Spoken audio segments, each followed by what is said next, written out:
A ver, Josué, Mm, Le voy a decir lo que yo vamos a escribí ver qué tal me va.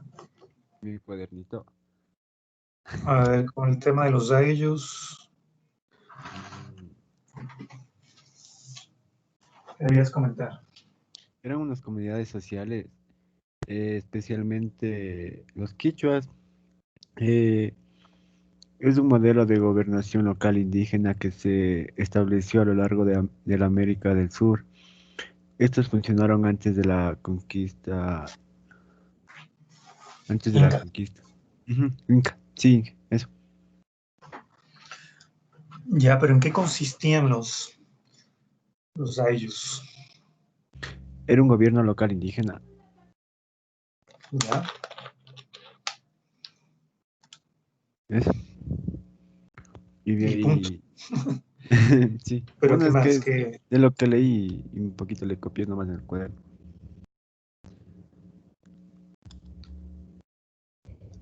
¿Alguien más en relación a los ellos?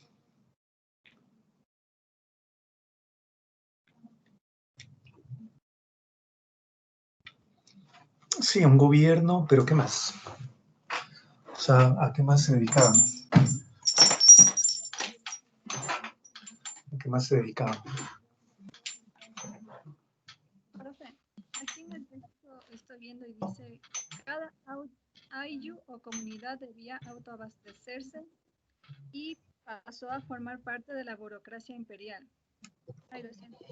Y entregar, además, contribuciones en productos o trabajo que eran centralizados por los conquistadores.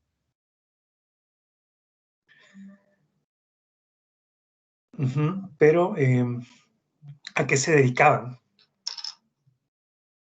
A Ariana, ¿no? Y no dirigían las actividades de producción y el comercio entre los cacicagos, casi, Casgos. ajá, casi, ajá, eso, Inge. Casi casgos. Sí, pero ¿quién más quiere? A ver, retomando, claro, lo que hablamos de las sociedades precolombinas, estamos hablando de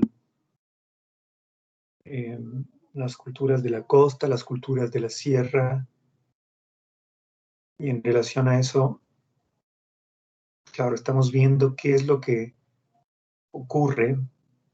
Más adelante ya les hablé de los quitus, de los cañaris. Bueno, Ingapirca se puede decir que es una fusión de arquitectura inca y cañari, ¿no? No sé si conocen Ingapirca. ¿Alguien conoce? En fotos, profe, ¿Cómo? ¿Sí? en fotos, ¿Cómo? en fotos, las ruinas de Ingapirca. En fotos. Bueno, algo es algo. ¿Ya? Eso es importante. Pero alguien físicamente, porque ahí hablan, ¿no? El guía de la fusión de la arquitectura cañari y la arquitectura inca. Pero claro, es el vestigio arqueológico más importante del país, ¿no? Ingapirca. ¿En qué provincia?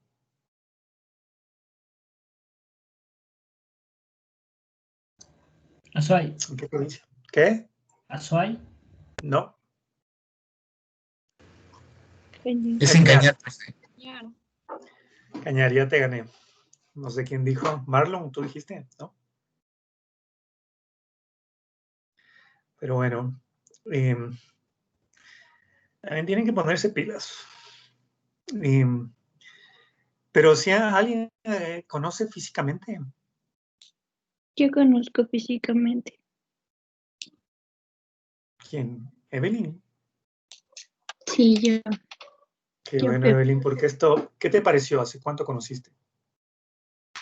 lo conocí hace, a ver, estamos en el 2020, hace 2 años más o menos, por una misión que tuve por allá pero full chévere. Me gustó cómo eran las estructuras súper como que específicas, eran cuadritos súper detallados y no se derrumbaban, eran cuadritos muy, muy, muy, muy bien puestos, digámoslo así. Y o sea, era increíble, a mí me encantó mucho. Incluso también nos comentaban sobre cómo eran algo de los baños, unos baños que hacían en ese entonces. Y El baño del también, Inca. ajá, y también nos No, pero no era comentaron, baño en el sentido de un servicio higiénico, sino un baño ceremonial, o sea, como con agua, digamos, ¿no? Una especie de bautizo. y también nos comentaron sobre una montaña donde podían ver absolutamente todo, cómo venía la gente. Pero no me acuerdo muy bien porque ya fue hace 3 añitos. Y también nos comentaron sobre cómo dormían en ese entonces, o sea, cómo estaban distribuidas las habitaciones, ¿no? Porque como son ruinas, entonces solo se ve como que la partecita de abajo, se podría decir, solo lo que queda de la Claro. estructura que supuestamente es grande. Eso. Pero lo que tú dices es interesante, bueno, esto es mucho de los incas, ¿no? Esto es mucho de los incas. Y claro, esta es influencia porque, claro, la base Cañari y de ahí, bueno, lo de arriba es lo inca. Pero los incas eran unos tremendos ingenieros y arquitectos, ingenieros civiles, digamos, eh, porque lo que se llama esa mampostería inca, que no se, digamos, que no le hace mella un terremoto, no pasa nada. Sí ojalá algún momento puedan ir ustedes.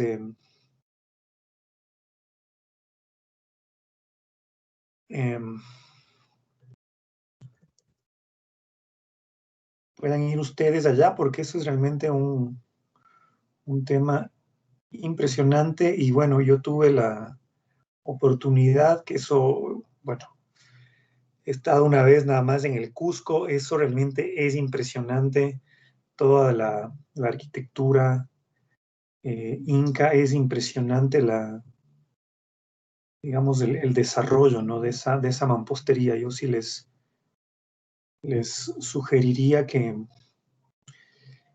sobre todo Cuenca, Ingapirca, que es una parte interesante, todo el sur del país en ese sentido, lo puedan, lo puedan ver. ¿Qué más sobre los ayllus? O sea, bueno, hablábamos, yo decía que los incas se encontraron con los cañaris y los quitucaras, ¿no?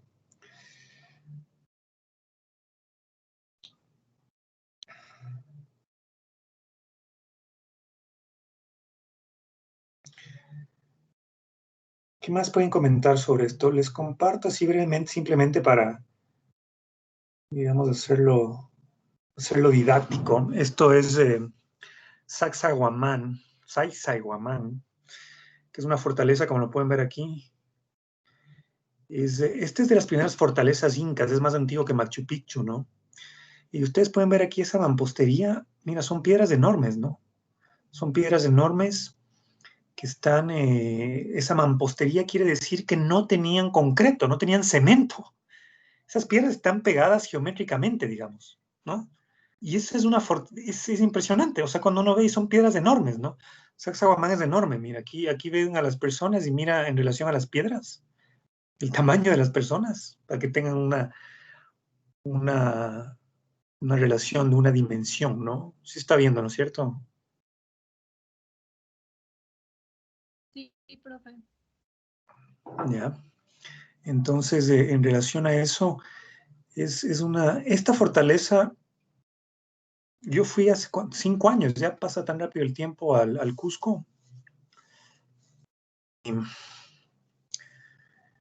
Y esta fortaleza, digamos, es arriba del Cusco, es como decir el equivalente al Panecillo, digamos, ¿no? Es como en una lomita, y desde ahí se ve la ciudad y esto está construido ahí arriba, ¿no? Bueno, el Cusco no es tan grande como Quito, digamos, bueno, una ciudad como Cuenca, ¿no? Tal vez de ese tamaño, ¿no? Una ciudad grandecita, ¿no? De mediano tamaño. Y, bueno, es impresionante eso, ¿no? Pero para que se vea claro, o sea, la capacidad de estas culturas, ¿no? En el caso de los incas, ¿no? Que es un poco lo que se puede hablar. Aquí en el país hay a más de Ingapirca, tal vez más cerca de Quito, y más cerca de los que estén también en Atacunga, cerquísima, en el Parque Nacional Cotopaxi hay una hacienda que se llama San Agustín de Cayo. Que San Agustín de Cayo es, no les voy a poner fotos porque sería ideal que algún día puedan ir. Yo de hecho llevé hace unos años unos alumnos allá. Lamentablemente ahora con las condiciones de la pandemia no se puede hacer este tipo de cosas. Es impresionante esa hacienda, es una hacienda agustina de los curas agustinos, una hacienda del siglo XVI. Ustedes pueden poner ahí en internet San Agustín de Cayo, ¿no? Con dos L's. Y ahí hay unas también, digamos, de una construcción inca y eso es interesante. Y son construcción inca parecidas a las construcciones cusqueñas. Entonces dicen que de pronto trajeron piedras del Cusco porque ahí tal vez descansaba Huayna Cápago, o sea, era un tambo, ¿no? Los incas tenían los tambos, por eso que está, bueno, para Evelyn, no sé si tú recuerdas ese pueblito Tambo que es antes de Ingapirca. Hay un pueblo que se llama Tambo. O sea, que es para subir a Ingapirca igual, digamos, ¿no? ¿No? No, no lo recuerdo, no. Bueno, en todo caso, se llama Tambo porque Tambo quiere decir, por eso hay tantos tambos y en el mundo andino, ¿no? Ciudades o pueblos que tienen algo con tambo. Oye, hay tambo, ni sé cuánto tambo hay. El tambo era un lugar donde el Inca descansaba. Por ejemplo, si Huayna venía de Cuenca a Quito, descansaba, entonces descansaba en un tambo, pero ese tambo era del Inca, el Inca era como un rey, ¿no? O sea, el Huayna o sea, el Inca viene, los Incas vienen del Inca, que era como el rey, como un faraón equivalente así, ¿no? Entonces en el tambo descansaba y parece que ese tambo, que luego hicieron una hacienda ahí también, era un tambo real, o sea, un tambo del Inca. Por el tipo de piedras, parece que esas piedras son cusqueñas. Trajeron del Cusco, entonces tenía que haber sido de Huayna Cápac para que traigan del Cusco esas piedras, porque es muy distinto a Ingapirca. Y está aquí nomás en el Cotopaxi, ¿no? Y lo interesante además de esa hacienda es que también es una hacienda española. Entonces ahí se ve ese sincretismo, ¿no? Cultural. Entonces les sugiero quien pueda conocer eso y los que están en Cotopaxi y los que estamos en Quito. Yo también he ido solo una vez, esa vez que fui con mis alumnos. Lamentablemente cobran la entrada, ahí a esa hacienda no debería ser así, es una hostería ahora, una hostería de lujo, digamos, pero eso tendría que ser patrimonio nacional. Y ya comentaremos, volveré a comentar en época de Alfaro de esa hacienda. Ya van a ver por qué más adelante. ¿Qué más sobre los incas ya?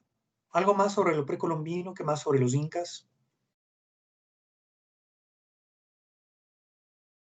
¿Quién más voluntariamente? El ayllu, a ver, el ayllu es importante ver porque el ayllu era una base productiva importante, ¿no?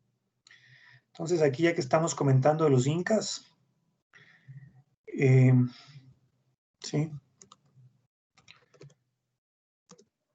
el ayllu era el ayllu como base social, ¿sí? Y productiva de los incas.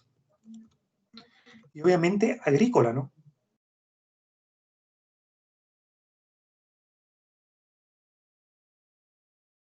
Sí, esto es importante. ¿Y en qué sentido? En que los incas, ¿sí? Tenía, esto es importante, los estoy anotando, una economía o un tipo de economía más bien que una economía. No, lo interesante de esto es que, claro, bueno, en el pizarrón se puede borrar si es que uno anota, pero es interesante que esto se puede... tenía un tipo de economía, esto es muy importante.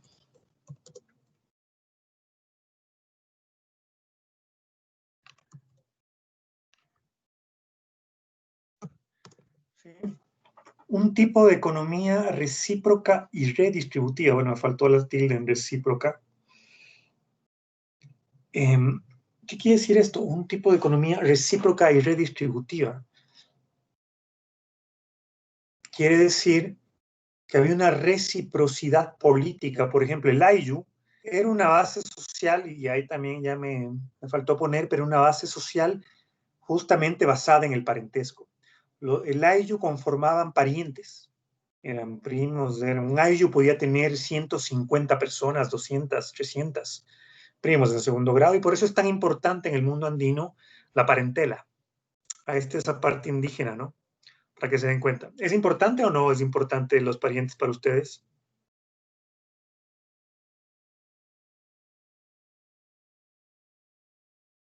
¿Sí o no? Ahí. Yo creo que sí, profe. Puede haber excepciones, Si no se cae en pero nepotismo. ¿cómo? Digo que sí, pero si no se cae en nepotismo. Sí, pero el nepotismo se aplica solo para la política o para quienes tienen cargos de importancia.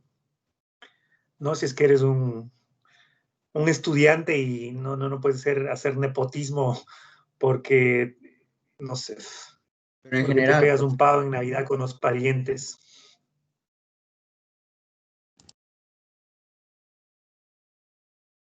O sea, el nepotismo sí, es el dar cargos públicos a parientes, pero por ejemplo un presidente, un alcalde, un rector, etcétera, ¿no?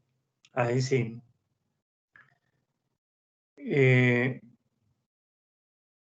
Entonces, el ayllu era una relación de parentesco y los ayllus, muchos ayllus conformaban una tribu, ¿no? Esto es importante ver. Ahí también, por otro lado, está el tema de que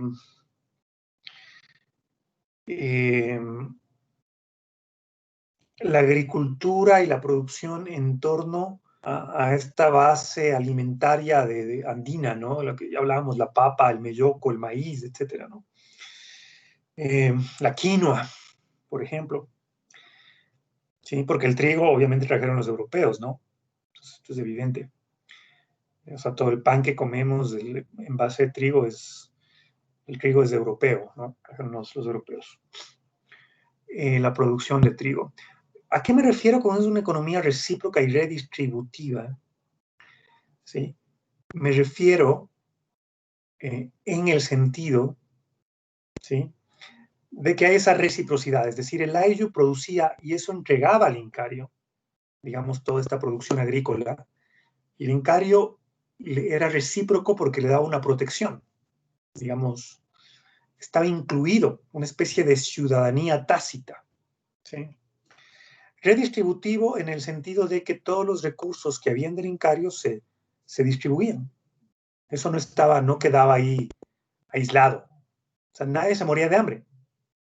Y obviamente los incas eran muy jerárquicos, ¿no? Estaba la nobleza inca, la familia del inca, estaban los curacas, que eran una especie de sacerdotes, estaba el pueblo llano, que era la mayoría, millones, el incario era enorme, ¿no? Desde el norte de Chile y Argentina hasta el sur de Colombia, pasando por Bolivia, Perú y Ecuador, obviamente, ¿no? Enorme, un imperio enorme. Entonces, los indios, los incas del común que se llamaban, porque ya los indios del común los llamaron los españoles, estos formaban los ayllus. E incluso había una jerarquía más baja. Los incas eran muy jerárquicos, ¿no? Voy a poner aquí.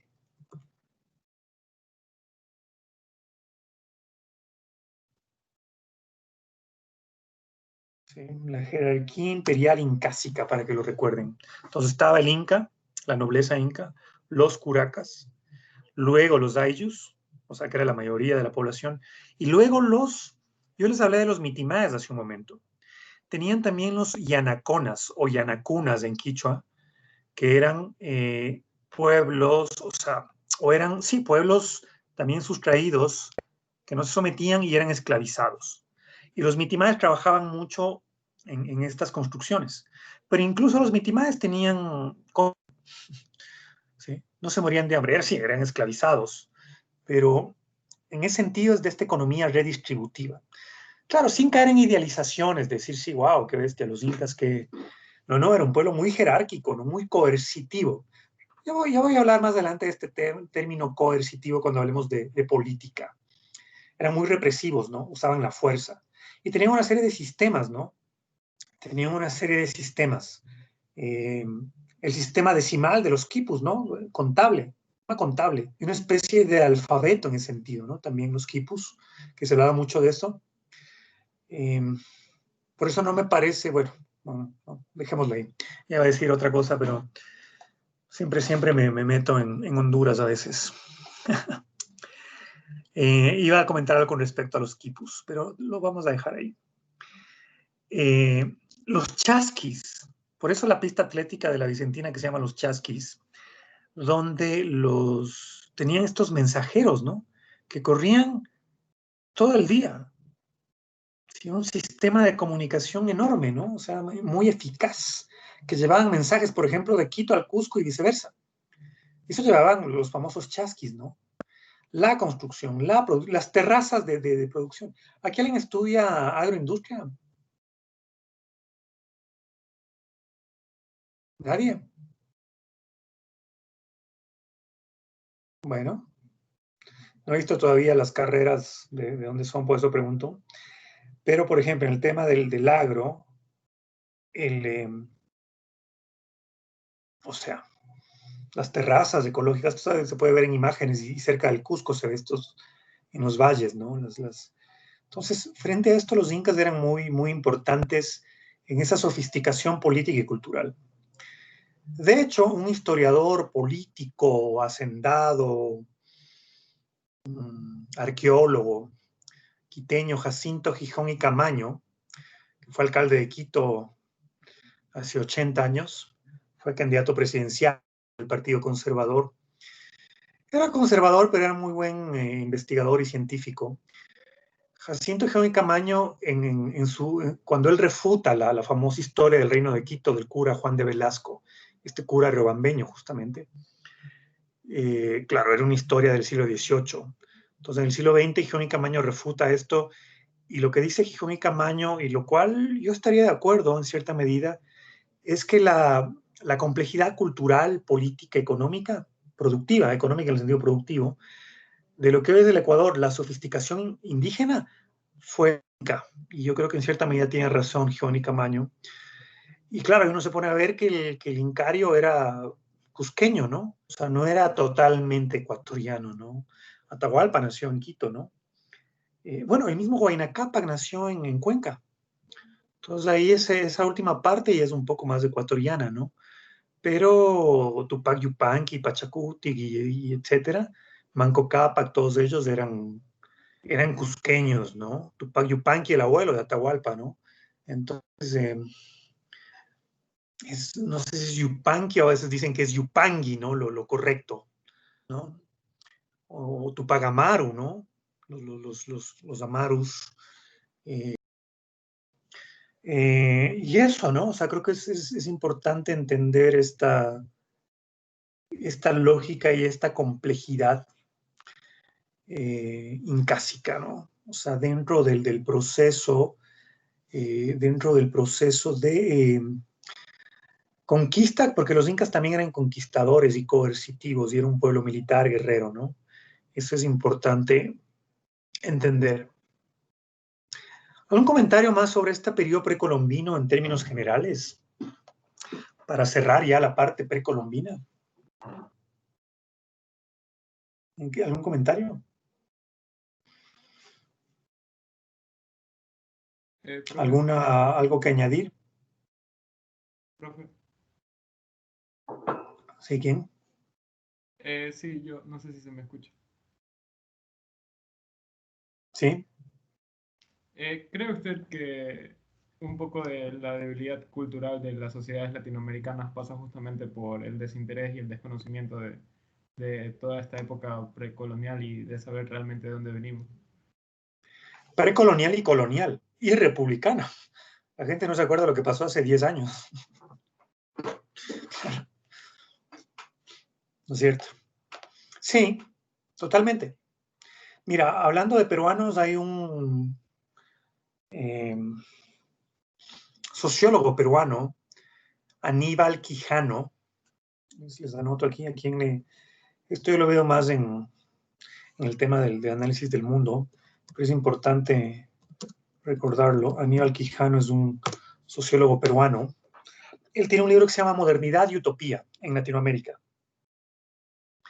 El problema, que va un poco por tu pregunta, yo creo que sí, ¿por qué siempre es superior Europa y Asia Asia ahora sobre todo, a Latinoamérica, porque Estados Unidos es una sofisticación industrial más que nada, no tanto cultural, ni histórica. Y económica, obviamente, el capitalista Estados Unidos. Pero dentro de esa lógica, lo que dice Quijano es que, y bueno, Quijano recogiendo una tradición, un pensamiento en esa línea, es que está la razón histórica versus la razón instrumental, ¿sí? Entonces, Europa, por ejemplo, tiene una razón histórica. Latinoamérica tiene una razón instrumental. Somos instrumentalistas, no nos gusta el instrumento, no instrumental, somos funcionales. Si es que hay razón histórica, puedes desarrollar una mejor razón instrumental, pero si no tienes esa razón histórica no puedes hacerlo. Y ese es el problema de Latinoamérica hasta el día de hoy. Por eso importamos autos japoneses, gringos, alemanes, franceses, y no hay un auto. ¿Qué auto latinoamericano? Ni siquiera los mexicanos ni los argentinos tienen. Un auto 100% latinoamericano, una marca. No, por ejemplo. Entonces, eso sí, y para eso es fundamental no conocer como mera anécdota, sino conocer como dentro de mi estructura y tomar conciencia para no replicar, lo que les decía, por ejemplo, el ayllu, y no porque esté mal las relaciones de parentesco, pero sí, a veces es un poco exageradito en nuestros países, sobre todo en los andinos, y en Latinoamérica, ¿no? El parentesco, hay que sí, que están reunidos la familia, igual con pandemia, celebran cumpleaños, Día del Padre, Día de la Madre, de la colada morada, o no, o me equivoco. ¿Me equivoco o no? No sé ustedes cómo lo estén viviendo, que hayan visto, pero al menos yo lo he vivido no tan cercanamente, pero lo he visto sí, porque o sea, con los vecinos o cosas, y entonces, a ver, entonces, ¿es tan importante esto en una situación así? No, no se puede, o celebra, había gente que decía, bueno, hagamos un Zoom y celebramos por Zoom. Bueno, es un poco absurdo, pero algo es algo, ¿no? Pero si es que hay las condiciones, no, la gente se reúne, se sigue reuniendo, celebran cumpleaños, se reunieron para la colada morada, se visitaron, viajaron por el feriado, yo qué sé. Entonces, frente a eso, creo que es importante, sobre todo tener la conciencia histórica para no repetir los problemas, por un lado, y por otro lado, para no saber quiénes somos, ¿ah? No somos japoneses, no somos coreanos, no somos alemanes. Sí, entonces somos latinoamericanos y hay que, desde mi punto de vista, generar un modelo económico, político, de acuerdo a estas realidades sociohistóricas.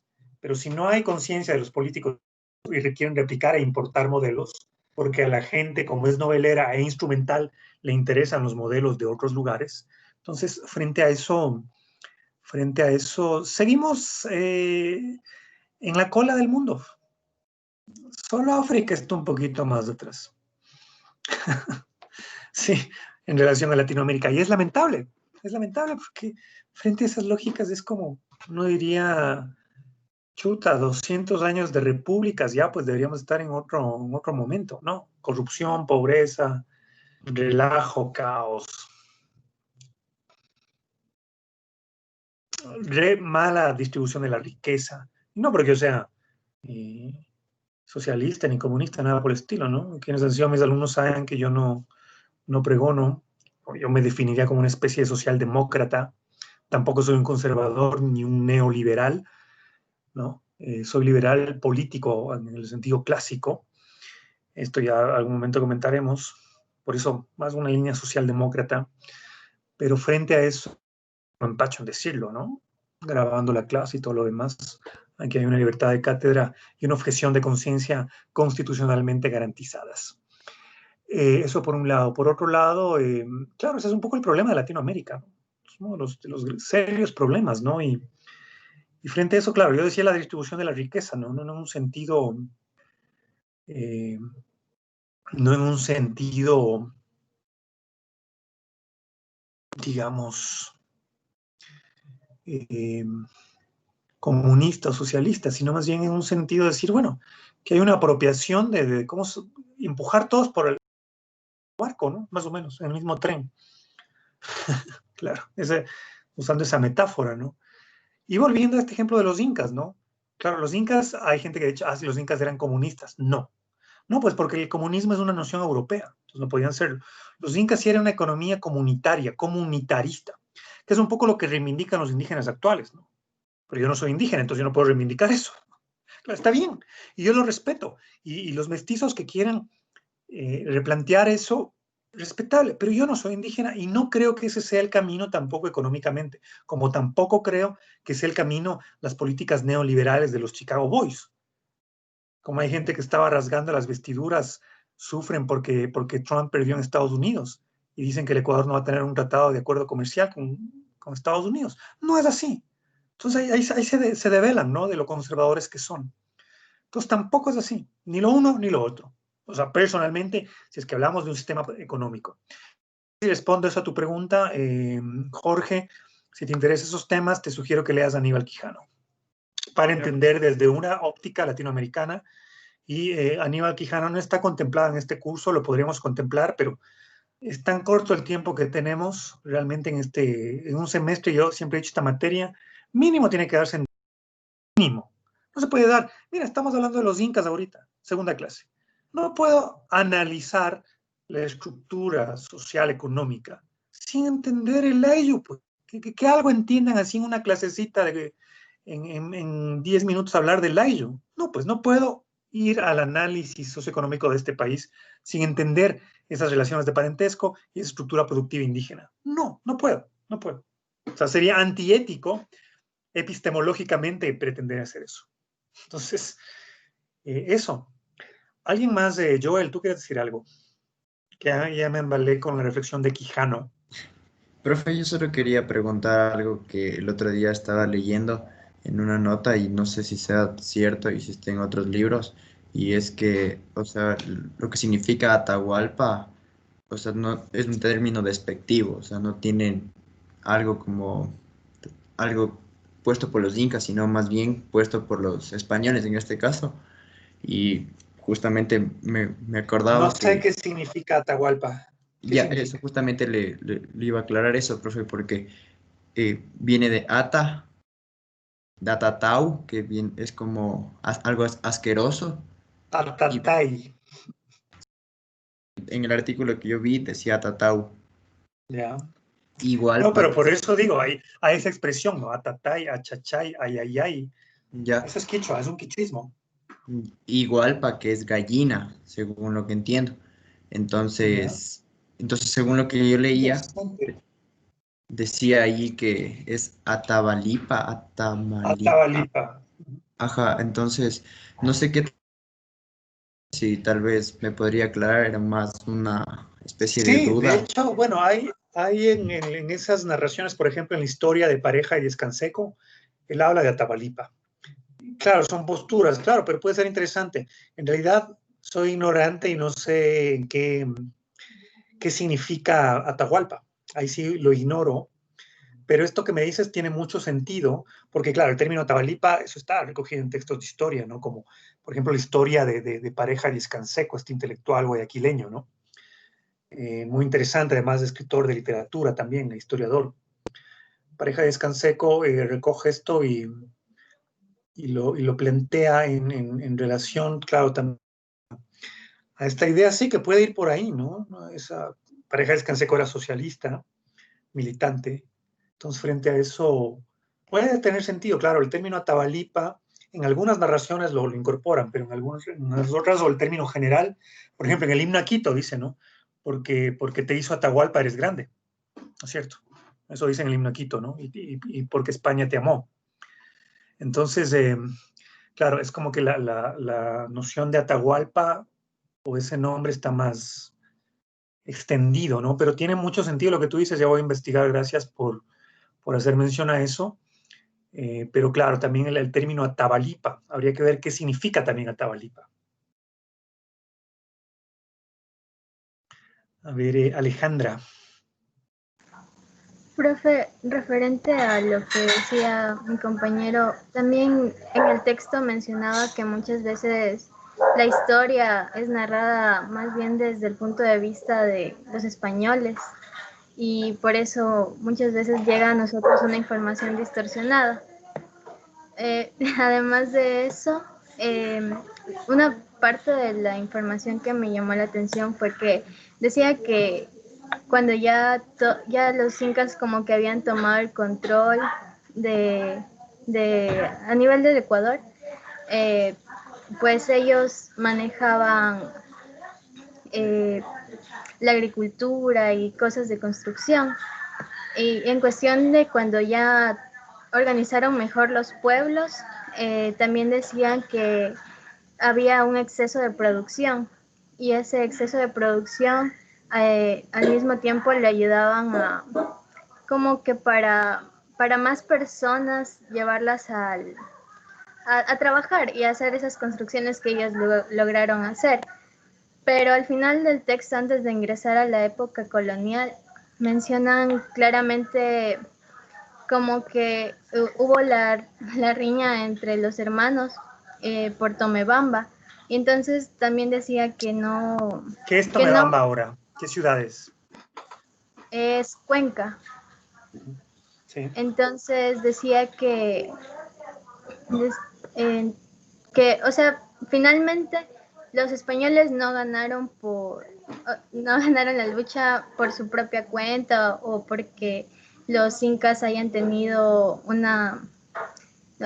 más débiles, sino porque los españoles tuvieron también apoyo de otras tribus y, y técnicamente, no sé si lo entendí mal, el imperio inca ya estaba cayendo, o sea, estaban como que en un proceso de transición hacia otro Sí. tipo de estrategia política, social, no sé. Entonces, en contraste con otro texto que yo había leído, era en cambio que decía que los incas les tenían miedo a los españoles porque creían que eran como seres supremos. Entonces, no sé, como también gran parte a veces de la historia es algo subjetiva, por eso hay que tomar distintos puntos de vista.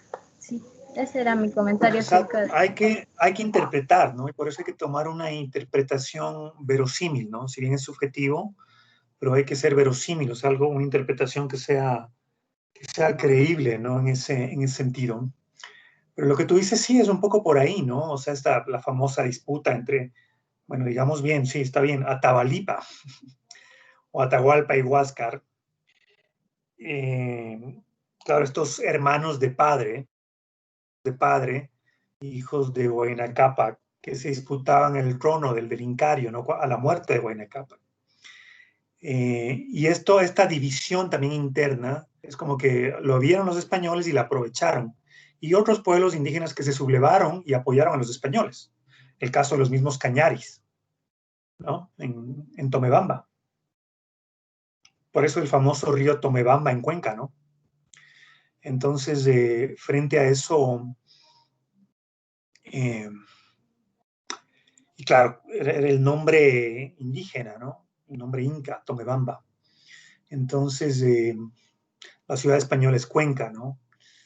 Digamos, el nombre y la fundación española, ¿no? Eso ya vamos analizando tal vez ya la próxima clase de la colonia que nos queda por discutir. ¿Qué más? ¿Qué más mencionaste? Claro, esta desestructuración interna, Alejandra, sí que mencionaste, el Inca era un imperio bastante grande, ¿no? Enorme. Entonces, controlar esto imposible, y había sublevaciones, y esto vieron los españoles, y una desestructuración, y esta disputa, ¿no? Entre los hermanos, ¿no? Esta famosa disputa. Y es interesante porque no, siempre olvido el nombre, no sé si de pronto Joel, la próxima clase, quiera indagar sobre eso. Nunca me acuerdo el nombre porque Huáscar y Atahualpa, ya ves, es la costumbre de decir Atahualpa. Entonces, tenía un hermano mayor y que lógicamente el heredero del Inca Huayna Cápac era este hermano mayor de ambos. Pero él muere antes, o muere en estos tiempos, o muere al poco tiempo antes. Y por eso también se da esa disputa. ¿Sí?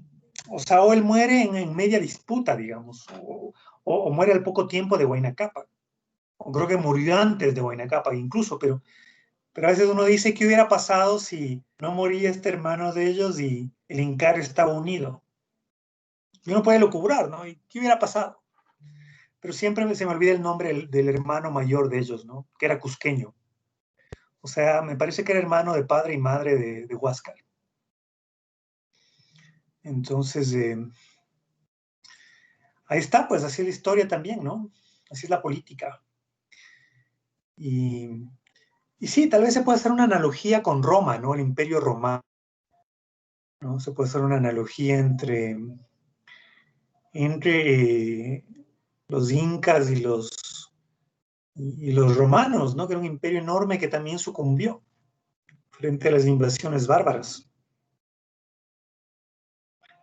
Muy bien, ¿algún otro comentario sobre el precolombino? Un poco añadiendo lo que dijo Alejandra, también ¿Cómo?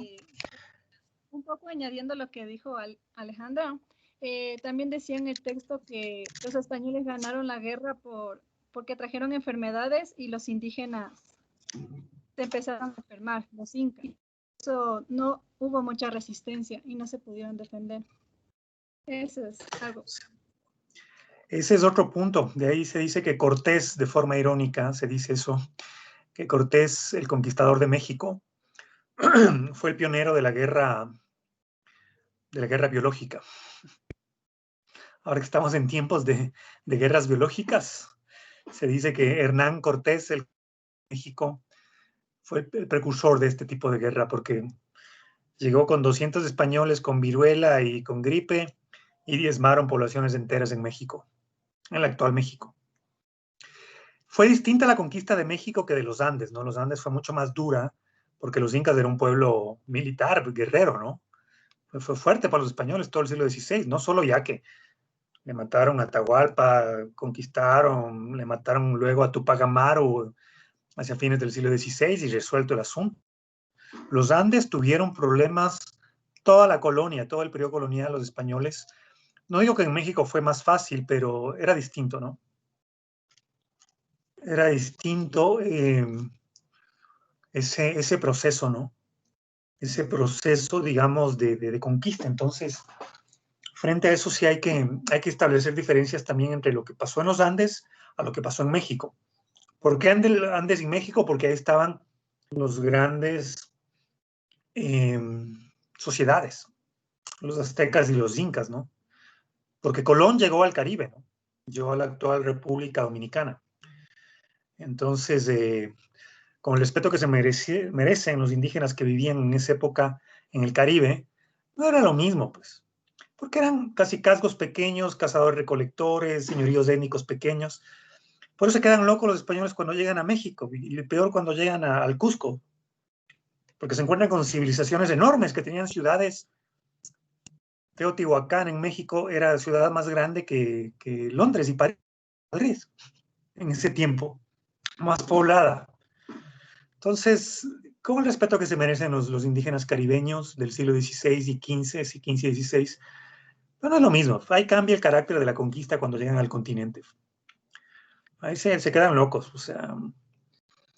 Y ahí está, claro, es más, no sé qué diría un mexicano, pero ahí también está el tema de Cortés, ¿no? Y esa astucia, que era, Cortés sí era un poquito más instruido e ilustrado que Pizarro y Almagro, ¿no? Que son los que vinieron a los Andes. Entonces eso también es importante diferenciar, ¿no? Era un tipo que, un poquito más leído, ¿no? O al menos que sabía leer, porque no estamos seguros si Almagro era más culto que Pizarro, definitivamente, que los hermanos Pizarro, ¿no? Entonces, pero más bien Almagro fue defenestrado, por ejemplo, aquí en Quito, ¿no? En la conquista. Entonces ahí está. Bueno, hay la callecita que se llama Diego de Almagro, pero no hay ninguna calle que se llame Pizarro, ¿no? Curiosamente. En Lima sí está el Palacio de Pizarro, ¿no? Donde era donde era digamos, la sede del gobierno virreinal, ¿no? Que es ahorita la presidencia peruana, ¿no? A propósito que los peruanos están en relajos políticos. Pero bueno, algo más de lo precolombino. Creo que vamos a quedar ahí, señores. Ya nos cogió la noche, el hambre. Todo, pero ha sido una clase productiva. Espero que siga siendo así. Vamos a discutir la próxima clase lo colonial. Así que revisen bien eso. Revisen la coyuntura también para la próxima clase y no les voy a mandar nada todavía a leer algo nuevo. Para dentro de 15 días.